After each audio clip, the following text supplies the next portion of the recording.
زندہ باد بے شمار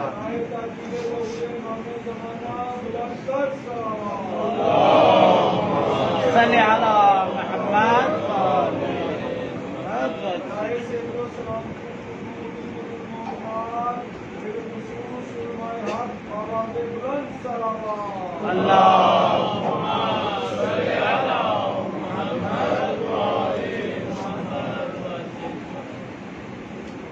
رحم الله من قرأ سورة الفاتحة. بسم الله الرحمن الرحيم. الحمد لله رب العالمين. الرحمن الرحيم مالك يوم الدين. إياك نعبد وإياك نستعين. اهدنا الصراط المستقيم صراط الذين أنعمت عليهم غير المغضوب عليهم ولا الضالين. بسم الله الرحمن الرحيم. قل هو الله أحد الله الصمد لم يلد ولم يولد ولم يكن له كفوا أحد. بسم الله الرحمن الرحيم. قل هو الله أحد الله الصمد لم يلد ولم يولد ولم يكن له كفوا أحد.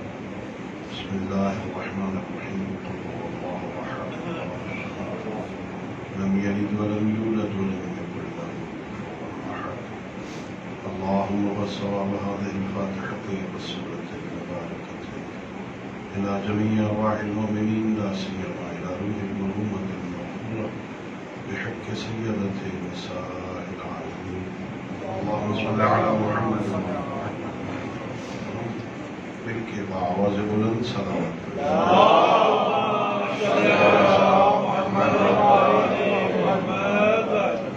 ما شاء الله لا حول ولا قوة إلا بالله العلي العظيم. أعوذ بالله من الشيطان الرجيم. بسم الله الرحمن الرحيم. الحمد لله رب العالمين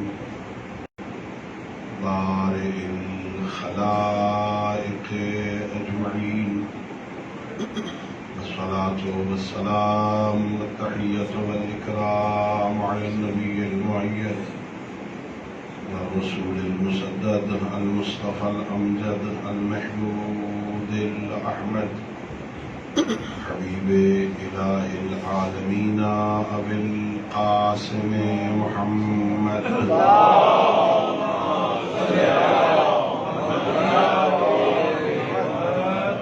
وعلى أهل بيته الطيبين الطاهرين المعصومين الغر الميامين الذين قال الله تعالى في شأنهم إنما يريد الله ليذهب عنكم الرجس أهل البيت ويطهركم تطهيرا.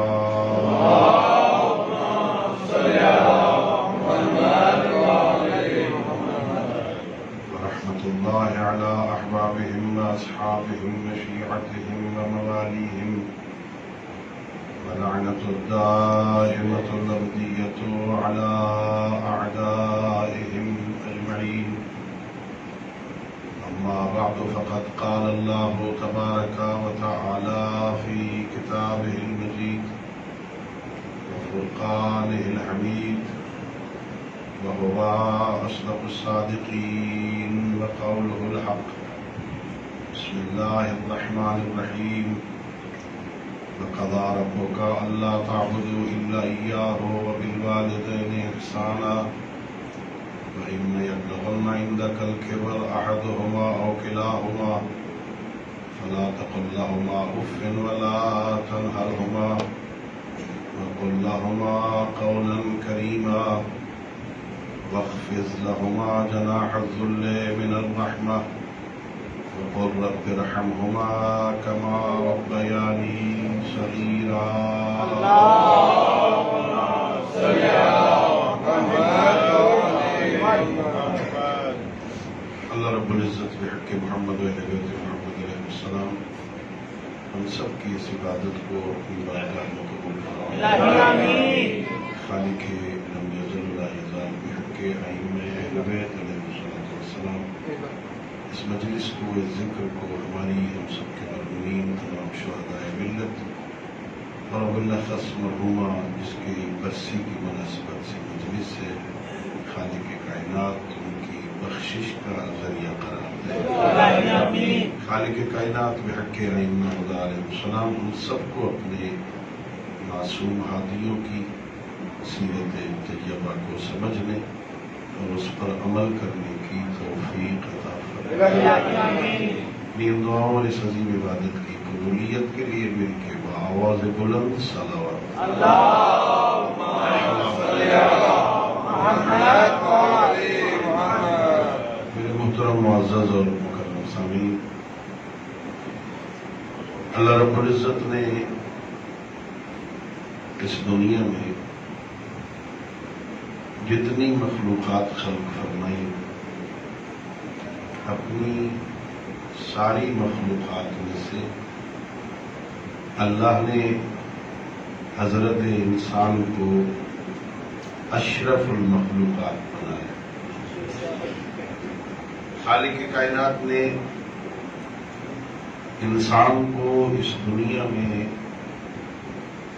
اس طرح خلق فرمایا ہے کہ یہ اکیلا اپنی زندگی بسر نہیں کر سکتا، اپنی زندگی کی ضروریات کو پورا کرنے کے لیے، اپنی زندگی گزارنے کے لیے یہ غیر کا محتاج ہے۔ اسی وجہ سے اسے علماء مدن طب یا معاشرتی حیوان کہتے ہیں۔ یہ انسان زندگی گزارنے میں معاشرے کا محتاج ہے۔ اپنی زندگی کی کسی ایک ضرورت کو بھی پورا کرنے کے لیے اکیلا کافی نہیں ہے، اور اگر ضرورتوں کی فہرست دیکھی جائے تو اندازہ ہوگا یہ کتنا محتاج ہے دوسروں کا۔ یہ لباس جو آپ نے زیب تن فرمایا ہے، آپ ذرا سوچیں، میں خود اگر یہ اپنا لباس بنانا چاہوں تو میں نہیں بنا سکتا، اس لیے کہ اس کے بنانے کے لیے کتنی محنت کرنی پڑتی ہے، اور اس میں کتنی چیزوں کی ضرورت ہوتی ہے جو ساری چیزیں میں خود مہیا نہیں کر سکتا۔ اس میں زمین کی ضرورت ہے، اس میں کھیتوں میں ہل چلانے کی ضرورت ہے، پھر کوئی ہونا چاہیے جو ہل بھی بناتا ہو، ہل بنانے والا ہو، پھر ہل چلانے والا ہو، پھر کاشت کرے کپاس، پھر وہ بڑی ہو جائے، اسے ٹائم پہ پانی دیا جائے، پھر اسے چنا جائے، پھر اس سے کپاس سے دھاگا بنے، پھر کوئی فیکٹری ہونی چاہیے جو دھاگے سے کپڑا بنائے، پھر کپڑے کو رنگا جائے۔ کتنے مراحل ہیں جو طے ہونے ہیں، میں لوگوں کا محتاج ہوں۔ یہ ایک، اور اسی طرح زندگی کی ساری ضروریات دیکھیے، میں اکیلا اپنی زندگی کی ضروریات پوری نہیں کر سکتا، میں اپنی زندگی گزارنے میں دوسرے کا محتاج ہوں۔ میں محتاج ہوں، وہ دوسرا بھی محتاج ہے، ہم دونوں تیسرے کے محتاج ہیں، پھر ہم تینوں چوتھے کے محتاج ہیں۔ ہماری منافع اور ہمارے فوائد آپس میں ٹکرائیں گے۔ دوستوں، جہاں مفادات کا ٹکراؤ ہوتا ہے وہاں بد امنی کا خطرہ ہوتا ہے۔ میں چاہوں گا مجھے فائدہ ہو، میرا فائدہ مجھے ملنا چاہیے، آپ کہیں گے آپ کو آپ کا فائدہ ملنا چاہیے، تیسرا کہے گا مجھے فائدہ ہونا چاہیے، دوسرے کو نقصان ہوتا ہے تو ہو جائے۔ ان سارے دوستوں کے مفادات کی حفاظت کے لیے اور معاشرے میں بد امنی بھی نہ ہو، امن قائم رکھنے کے لیے ایک قانون کی ضرورت ہے۔ توجہ ہے آپ دوستوں؟ اگر قانون نہیں ہوگا، جنگل ہوگا، تو ظاہر ہے پھر ہر کوئی اپنے مفادات کے لیے تگ و دو کرے گا، دوسرا کمزور بیچارہ رہ جائے گا، اس کے منافع کے کوئی بھی حفاظت نہیں کرے گا۔ ایک قانون کا ہونا ضروری۔ وہ قانون کیسا ہونا چاہیے؟ وہ قانون ایسا ہو، پہلی شرط یہ ہے کہ وہ جامع اور مانع ہونا چاہیے، انسانی زندگی کے تمام پہلوؤں پر حاوی ہونا چاہیے۔ اس کی اجتماعی زندگی کے بارے میں بھی وہ قانون بیان کرے، انفرادی زندگی کے بارے میں بھی قانون بتائے، گھر میں کیسے رہنا ہے، گلی میں کیسے آنا ہے، دیکھنا کدھر ہے، سننا کیا ہے، کھانا کیا ہے، پینا کیا ہے، سونا کیسے ہے۔ کوئی ایسا جامع قانون ہو جو سوتے ہوئے یہ بھی بتائے کس پہلو پہ سونا ہے۔ جامع ہونا چاہیے قانون وہ ایسا ہو جو ساری عالم انسانیت کے لیے ہو، ایک خاص طبقے کے لیے نہ ہو۔ کہیں ایسا نہ ہو کہ ایک طبقہ اس سے استفادہ کرے اور دوسرا طبقہ محروم ہو جائے۔ وہ قانون بنانے والا ایسا ہونا چاہیے جو تزاحم، تضاد، مصلحت، مفسدہ، زمان اور مکان کے تقاضوں سے واقف ہو۔ توجہ ہے آپ دوستوں، میں مشکل بحث تو نہیں چھیڑ بیٹھا نا۔ قانون ہونا چاہیے ایسا، اور بنانے والا بھی ایسا ہو جو جانتا ہو کہ جس کے لیے قانون بنا رہا ہوں اس کی مصلحت کس میں ہے، اس کا نقصان کس میں ہے، اس کا فائدہ کس میں ہے، یہ کس وقت کے لیے ہے، کس زمانے کے لیے ہے، کس زمانے میں اسے منسوخ ہو جانا ہے۔ ایسا قانون، اور یاد رکھیے دوستوں، کیا ایسا جامع اور مانع قانون انسان بنا سکتا ہے؟ انسان کے بس میں نہیں ہے، اس لیے کہ نمبر ایک، انسان کا علم محدود ہے، محدود علم لامحدود منافع کی حفاظت نہیں کر سکتا۔ نمبر دو، اگر بن بھی گیا تو انسان دنیا کی زندگی کے بارے میں کوئی قانون بنائے گا، لیکن انسان کی زندگی تو صرف دنیا کی زندگی تو نہیں ہے نا، اس کی ایک اور زندگی بھی ہے نا، اور ان دونوں زندگیوں کا آپس میں گہرا ربط بھی ہے نا۔ انسان بنائے گا تو دنیا کے بارے میں بنائے گا، کوئی وہ بندہ یا وہ ہستی قانون بنائے جو دنیا کی زندگی کو بھی جانتی ہو، آخرت کی زندگی کو بھی جانتی ہو۔ سبحان اللہ۔ انسان تو نہیں بنا سکتا، اور اگر کبھی بنا بھی لیا تو انسان خود غرض ہے، وہ اپنے مفادات کو دیکھے گا، اپنے آپ کو محفوظ رکھنے کی کوشش کرے گا، لہذا انسان کے بس میں نہیں ہے۔ تمام عالم اسلام کا کم از کم اتفاق ہے کہ ایسا قانون جو جامع بھی ہو، مانع بھی ہو، انسان کی دنیا اور آخرت کی زندگی پر محیط ہو، تمام عالم انسانیت کے لیے ہو، جس میں مصلحت مفسدہ کو مد نظر رکھا گیا ہو، زمان اور مکان کے تقاضے اس میں مد نظر ہو، اس کا بنانا صرف اللہ رب العزت کے اختیار میں۔ قانون بنانا اللہ کا کام ہے، بندوں کا کام ہی نہیں ہے قانون بنانا۔ توجہ چاہوں گا میں، نبیوں کا کام بھی قانون بنانا نہیں ہے، رسولوں کا کام بھی قانون بنانا نہیں ہے۔ نبی اور رسول کا کام قانون پہنچانا ہے، بنانا اللہ کا کام۔ اب اس لیے اللہ رب العزت قانون بنائے گا۔ اب اللہ لطیف باز، اللہ نظر نہیں آتا، اللہ ہماری محفلوں میں آتا نہیں۔ قانون اس نے بنانا ہے، بنانا ہمارے لیے ہے۔ وہ ڈائریکٹ ہم سے بات ہی نہیں کرتا، وہ ہمیں نظر ہی نہیں آتا، اس کا جسم ہی کوئی نہیں ہے، اس کے پاس بیٹھا ہی نہیں جا سکتا، وہ کسی ایک جگہ تو ہے نہیں۔ نہ اللہ بیٹھتا ہے، نہ اللہ اٹھتا ہے، نہ اللہ آتا ہے، نہ اللہ جاتا ہے۔ اللہ ایک علم کا نام ہے، اللہ ایک قدرت کا نام ہے، اللہ ایک حیات ابدی کا نام ہے۔ وہ کرسیاں لگا کے بیٹھا نہیں ہے، وہ عرش کے اوپر کسی کرسی کے اندر سمایا ہوا نہیں ہے۔ اللہ رب العزت ہے، وہ بنانا اس نے قانون ہے، بنانا ہمارے لیے ہے۔ وہ نظر ہی نہیں آتا، وہ ڈائریکٹ ہم سے بات ہی نہیں کرتا۔ اللہ رب العزت نے اس خلا کو پر کرنے کے لیے کہ ہم سے وہ ڈائریکٹ بات ہی نہیں کرتا، ہمیں نظر ہی نہیں آتا، ہم اس کے پاس کہیں جا ہی نہیں سکتے، اللہ نے اپنا قانون ان بندوں تک پہنچانے کے لیے معصوم ہستیوں کا انتخاب کیا۔ اللہم صلی علی محمد وعلی محمد۔ اللہ نے نبی بنا دیا، اللہ نے رسول بنا دیا۔ اب ضروری ہے دوستو پہلے ہی اب سمجھ آ گئی آپ کو. اب یہ نبی بنانا، یہ رسول بنانا، یہ بھی بندے کا کام نہیں ہوگا. قانون بھی وہ بنائے گا اور قانون پہنچانے والے بھی وہ خود بنائے گا. اور قانون جیسا اس نے بنایا، اس نے جیسا اپنے نمائندے تک پہنچایا، ویسا ہی بندوں تک پہنچنا چاہیے.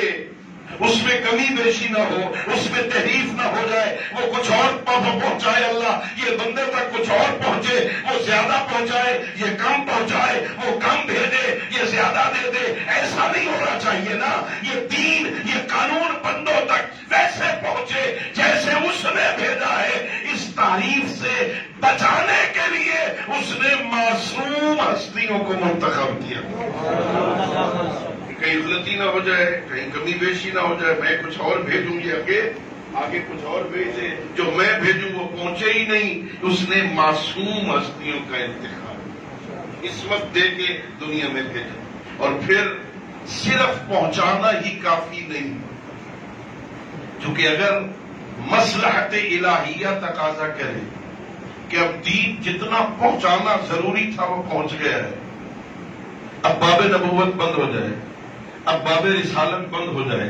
الیوم اکملت لکم دینکم واتممت علیکم نعمتی ورضیت لکم الاسلام دینا کی مہر لگ گئی. دین ہو گیا مکمل، اللہ نے نعمتیں دے دی ہیں، مکمل ہو گیا دین. اب پہنچانے کا بات ختم ہو گئی. یا ایھا الرسول بلغ ما انزل الیک من ربک کا مرحلہ گزر گیا ہے. اب مصلحت الہیہ یہ ہے، اب کسی نبی کی ضرورت نہیں، اب اس کے بعد کسی رسول کی ضرورت نہیں. سب سے بڑا نبی تو ہم نے بھیج دیا، اب اس سے بڑا ہے ہی کوئی نہیں. سب سے بڑا رسول ہم نے بھیج دیا، اس سے بڑا ہے ہی کوئی نہیں جسے اس کے بعد بھیجا جائے. باب نبوت بند ہو گیا، باب رسالت بند ہو گیا. اب تبلیغ دین جو پہنچانا تھا وہ پہنچ گیا.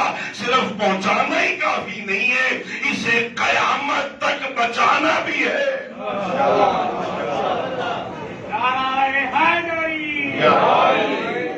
پہنچانے کے بعد اللہ نے دوسرا نظام بھی دیا، جو دین اور اس قانون کے بچانے کا نظام، اسے نظام امامت سے تعلق. اللہ رب العزت نے امام بنا دیا. باب نبوت بند، باب رسالت بند.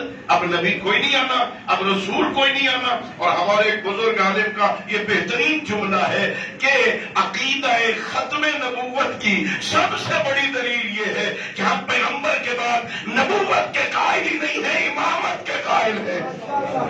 باب نبوت بند ہو گیا، کوئی نبی نہیں ہے، ہم امامت کے قائل ہیں. اس کے بعد نبوت. اللہ نے ایک نظام امامت بنایا. امام کا کام اللہ کے پہنچائے ہوئے اس دین کی اب قیامت تک ویسے حفاظت کرنی ہے جیسے نبی نے پہنچایا. جیسا نبی نے پہنچانے میں کمی بیشی نہیں کی، ویسے ہی امام کے بچانے میں بھی کمی بیشی نہیں ہونی چاہیے. اسی وجہ سے جیسے نبی کے لیے معصوم ہونا ضروری ہے، ویسے ہی امام کے لیے معصوم ہونا ضروری ہے تاکہ وہ صحیح دین پہنچائے. اب ذرا سوچئے نا، کتنی محنت کرنا پڑے گی اس امام کو کہ حلال محمد قیامت تک حلال ہو جائے، حرام محمد قیامت تک حرام ہو جائے. جیسا دین پیغمبر نے پہنچایا ویسا ہی قیامت تک بچ کے رہ جائے، ویسا ہی پہنچے جیسا پیغمبر نے پہنچایا. اللہ رب العزت نے اس کام کے لیے کیسی ہستیوں کا انتخاب کیا. اللہ رب العزت نے یہ پھر ہم پہ لطف کیا. یہاں سے مکتب اہل بیت کا آغاز ہوتا ہے. ختم نبوت کے بعد پھر اللہ نے ہمیں آوارہ نہیں کیا، اللہ نے ہمیں بے آسرا نہیں کیا. اللہ رب العزت نے ہم پہ یہ لطف کیا کہ اللہ نے ہمیں نبی کے بعد علی جیسا امام عطا کیا.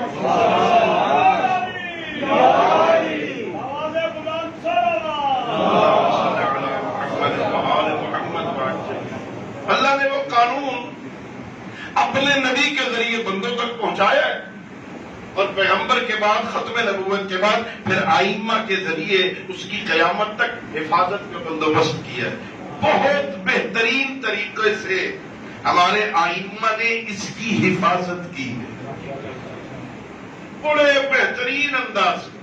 کبھی خود خطبوں کے ذریعے سے، کبھی جنگ کر کے بچایا، کبھی خطبے دے کے بچایا، زمانہ ایسا آ گیا کہ پھر دعاؤں کے ذریعے بچایا۔ خطبہ دینے کی ضرورت ہے، خطبہ دیا، ہاں دعا کے رنگ میں دین بچانے کی کا مرحلہ آیا تو صحیفہ کاملہ گواہ ہے۔ جو کام علی حیدر کرار مسجد کوفہ کے منبر پر خطبہ دے کے پہنچاتے تھے، زین العابدین دعا کے رنگ میں پہنچاتے تھے۔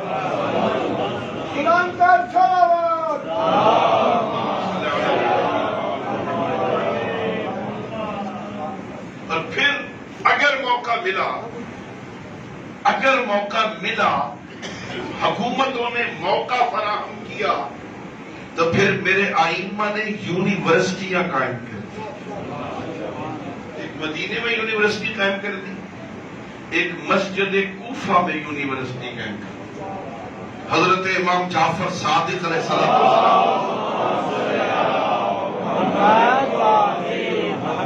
اتنی محنت تھی، اگر میں سادہ لفظوں میں سمجھاؤں، پوری تاریخ میں ایک جملے میں بند کروں نا تو ذرا سوچو نا، پیغمبر کی آخری زندگی کے آخری دنوں میں ماحول کیسا بن گیا تھا کہ پیغمبر کہہ رہے تھے کاغذ قلم دوات لے آؤ، میں تمہیں ایک حدیث لکھ دوں میرے بعد گمراہ نہ ہو، لے آؤ قلم دوات ایک حدیث لکھ دوں میرے بعد گمراہ نہ ہو۔ بندے کہہ رہے تھے حسبنا کتاب اللہ، ہمیں ضرورت نہیں ہے، ایک کتاب ہمارے لیے کافی ہے، ہمیں ضرورت نہیں۔ ذرا تصور کرو پیغمبر کی زندگی کے آخری دنوں میں لوگ ایک حدیث لکھوانے کے متحمل نہیں ہو رہے تھے، اور میرے امام نے کوئی اتنی محنت کی۔ راوی کہتا ہے مسجد کوفہ کے صحن میں 900 حلقہ درس تھے، اور ہر درس میں استاد حدیث پیغمبر سنا رہا تھا۔